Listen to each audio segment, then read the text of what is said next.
Hey everyone, today I'm going to tell you a little bit about these handmade watercolors. I got these from Kate Regan Designs, and she's a member of the Artisan Shopper website. I had never tried out handmade watercolors before. I got these little individual ones, and it seemed like it was a good assortment of colors. And I honestly had no idea that you could get color like this from a dry watercolor. And I'm not an expert in watercolor paint.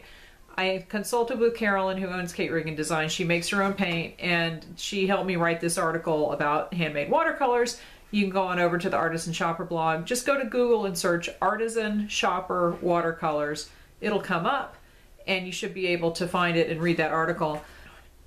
So I tested some handmade watercolors, and I tested them against Winsor & Newton dry pan watercolors.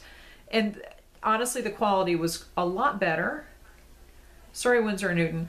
And the coverage was a lot better. And I was surprised because I always assumed that watercolor in pans is going to be thin and not that great, because that's what I'm familiar with, not being a watercolor artist. But the pigments in these are really intense compared to the other watercolors that I've tested.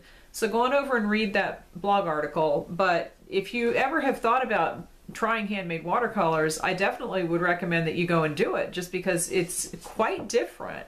I was really impressed with how these felt while I was painting them, and just the color that you get without having to apply more than one coat.